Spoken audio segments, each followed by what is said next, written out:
Le 5 octobre dernier, la commission indépendante pour les abus dans l'Église, la commission dite commission Sauvé, rendait public un rapport demandé par les évêques de France en novembre 2017. Ce rapport a été un choc violent. Il marque désormais notre Église en profondeur. Il met en lumière le drame vécu jusqu'à aujourd'hui par des hommes, des femmes abusés dans leur esprit et dans leur corps, par des pédocriminels ayant agi dans l'Église et ayant dévoyé, détourné la mission qui leur était confiée.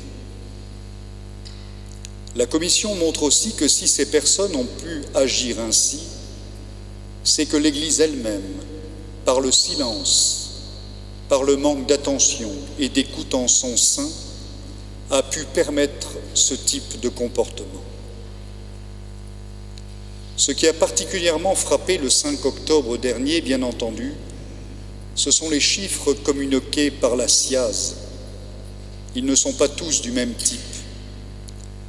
Le rapport évoque d'abord plus de 7500 victimes, dont l'identité est connue par des dossiers, des plaintes, des contacts, des noms dans des archives, mais surtout, il faut le dire, des personnes qui ont trouvé la force, le courage de briser la loi du silence et de venir témoigner du drame qu'elles ont subi et dont elles éprouvent encore les effets terribles dans leur vie aujourd'hui.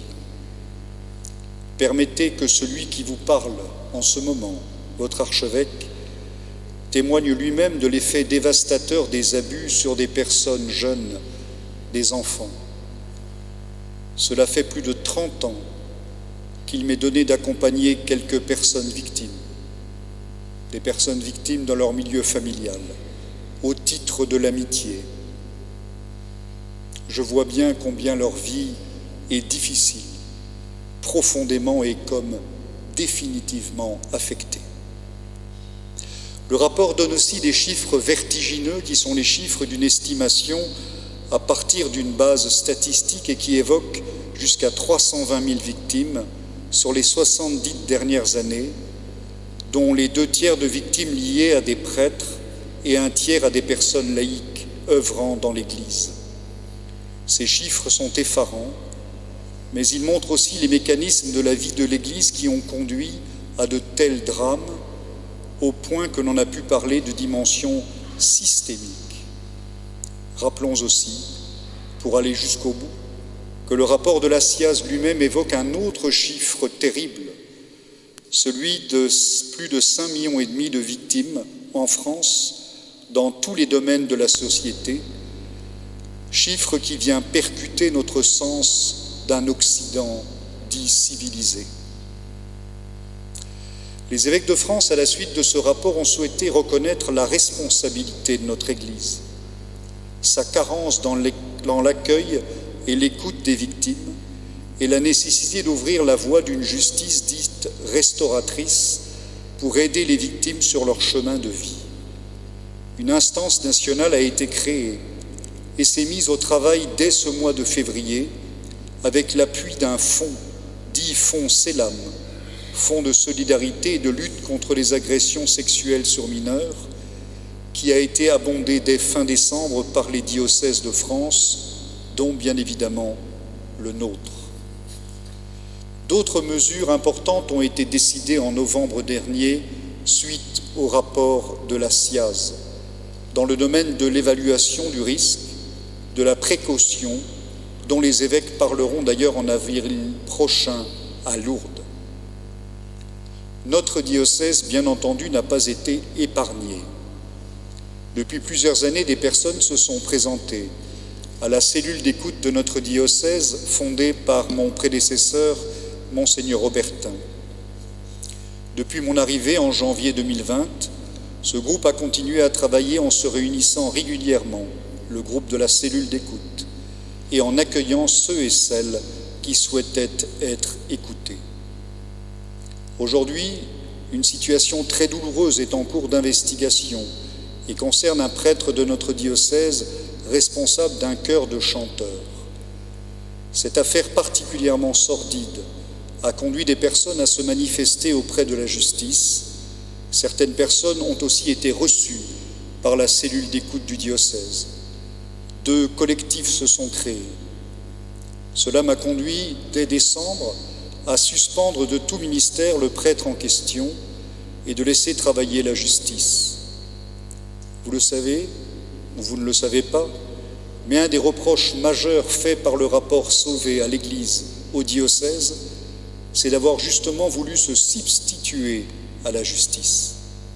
Ce ne sera pas le cas pour nous à Tours, d'autant plus que nous avons signé un protocole avec le parquet avant même le rapport de la SIAZ. D'autres témoignages sont peut-être encore à venir et d'une certaine manière on peut le souhaiter. Je veux remercier ceux qui ont trouvé la force de briser le silence, la force de parler après des années, ce qui est essentiel pour la justice, mais je crois surtout bien souvent pour eux-mêmes. Leur reconstruction et peut-être, je l'espère pour eux, leur apaisement.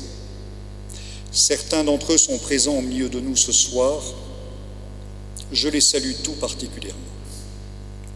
Enfin, notre diocèse, depuis novembre dernier, a souhaité recevoir et mettre en œuvre les recommandations de la SIAZ. Nombre d'entre elles sont de niveau national. D'autres sont mises en œuvre chez nous. Nous avons ainsi, je l'ai dit, participé à abonder le fonds Selam, mais j'ai aussi demandé à une personne laïque de notre diocèse d'accepter de créer une mission nouvelle, celle de délégué épiscopal pour une église sûre. Il ne s'agirait pas d'être bouleversé par le rapport de la SIAZ et de continuer à vivre comme si de rien n'était pour découvrir les mêmes drames dans quelques années par manque de sérieux et une baisse d'attention sur cette question. Pour cette raison, nous avons eu un temps de travail avec les prêtres du diocèse début février et avec les laïcs en responsabilité. La nouvelle déléguée, et je la remercie tout particulièrement d'avoir accepté cette mission, travaille aussi à des formations qui seront mises en œuvre dès septembre pour sensibiliser à ces questions dans toute notre Église, pour mettre des protocoles en place afin d'assurer des conditions sûres aux enfants dans la vie de l'Église, pour être aussi attentifs à la prévention. Enfin, nous sommes en préparation de moments de réflexion large et ouverts autour de la question des abus. Les victimes y auront toute leur place. Nous allons maintenant, si vous le voulez bien, entrer dans notre célébration. Merci à chacune et à chacun d'entre vous d'être présents ce soir.